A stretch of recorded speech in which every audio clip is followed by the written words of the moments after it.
नमस्ते। ल आज कुरा गरौँ नेपालको उद्योग, वाणिज्य तथा आपूर्ति मन्त्रालयमा भएको एउटा ठूलो परिवर्तनबारे। यो यस्तो कदम हो जसले सरकारी सेवा लिने हाम्रो तरिकालाई नै पुरै बदल्न सक्छ। आजको हाम्रो चर्चामा हामी मूलतः चारवटा कुरामा केन्द्रित हुनेछौँ। बिचौलियामाथिको यो नयाँ प्रतिबन्ध आखिर हो के? यस्तो कदम किन आवश्यक पर्यो? अब कार्यालयमा काम गराउने नयाँ प्रक्रिया कस्तो छ? र सबैभन्दा महत्त्वपूर्ण, यसले सेवा लिने हामी तपाईँ जस्ता सेवाग्राहीलाई के फाइदा पुग्छ? ल सुरु गरौँ पहिलो खण्डबाट। आखिर के हो त यो नयाँ निर्देशनको चुरो कुरो? आउनुहोस् बुझौँ। सरकारी अफिसमा काम लिएर जाँदा बिचौलिया नभई कामै नहुने जस्तो अनुभव त पक्कै धेरैलाई भएको होला हैन त? त्यो झन्झट, त्यो ढिलासुस्ती, यिनै कारणले गर्दा कहिलेकाहीँ बिचौलियाको सहारा लिनु बाध्यता जस्तै बन्थ्यो। हो, यही जरा गाडेर बसेको समस्यालाई यो नयाँ निर्देशनले सिधै सम्बोधन गर्न खोजेको छ। भनेपछि सिधा कुरा के हो भने अबदेखि मन्त्रालय र त्यस मातहतका कुनै पनि विभागमा कामसँग सरोकार नभएका अनाधिकृत मान्छेहरू छिर्नै पाउँदैनन्। यो नियम तुरन्तै अनि एकदमै कडाइका साथ लागू गरिएको छ। ल अब लागौँ दोस्रो खण्डतिर। आखिर यस्तो परिवर्तन किन चाहियो त? यसको पछाडिको खास उद्देश्य के होला? पहिलेको र अहिलेको अवस्थामा आकाश जमिनको फरक देखिन्छ हैन? पहिले कस्तो थियो भने जो पनि अनौपचारिक रूपमा भित्र छिर्थे, बिचौलियाको दबदबा चल्थ्यो। तर अब त्यस्तो चल्दैन। अब त केवल आधिकारिक मान्छेले मात्रै प्रवेश पाउँछन् र सेवाग्राहीले सिधै कर्मचारीसँग कुरा गर्न पाउँछन्। यसको मुख्य लक्ष्य नै कार्यालयको भिडभाड र अन्योल हटाएर कामलाई एकदमै व्यवस्थित, पारदर्शी र जवाफदेही बनाउनु हो। त्यसो भए यो कदमको लक्ष्य के हो त? उद्देश्यहरू एकदमै प्रष्ट छन्। सेवा प्रवाहलाई मर्यादित बनाउने, हरेक प्रक्रियालाई पारदर्शी बनाउने र सबैभन्दा महत्त्वपूर्ण कुरा, जो सक्कली सेवाग्राही हो उसले कुनै झन्झट बिना छिटो र सजिलोसँग सेवा पाओस् भन्ने नै हो। अनि यो निर्णय त्यत्तिकै हचुवाको भरमा आएको चाहिँ होइन है। यो त सरकारको एउटा ठूलो सुधार योजनाकै हिस्सा हो। मन्त्री परिषदले पास गरेको शासकीय सुधारका 100 कार्यसूची भन्ने जुन छ हो, त्यसै अन्तर्गत यो कदम चालिएको हो। यसले पनि यो निर्णयको गम्भीरतालाई देखाउँछ।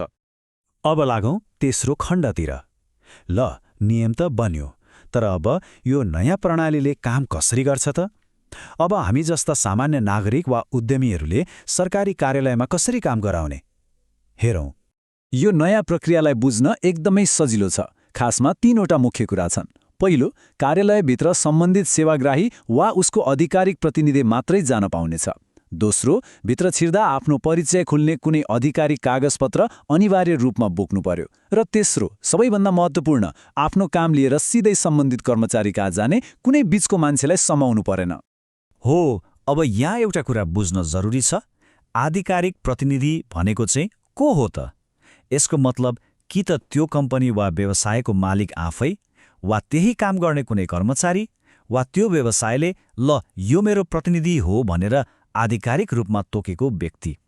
यतिले के सुनिश्चित गर्छ भने कामसँग मतलबै नभएको व्यक्ति भित्र छिर्नै पाउँदैन।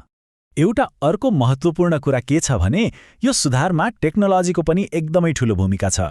जस्तै कम्पनी रजिस्ट्रारको कार्यालयलाई नै हेरौँ न। उनीहरूको क्यामेस भन्ने अनलाइन सिस्टमले गर्दा धेरैजसो काम त घरबाटै हुन्छ।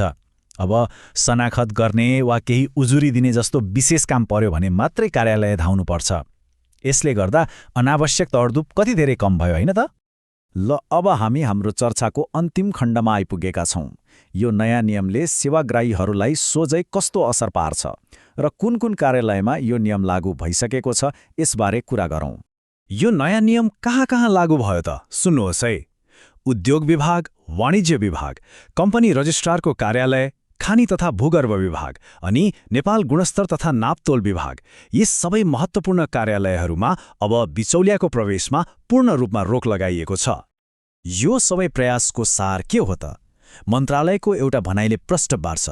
वास्तविक सेवाग्राहीले मर्यादित, छिटो र प्रभावकारी सेवा पाउने सुनिश्चित गर्न।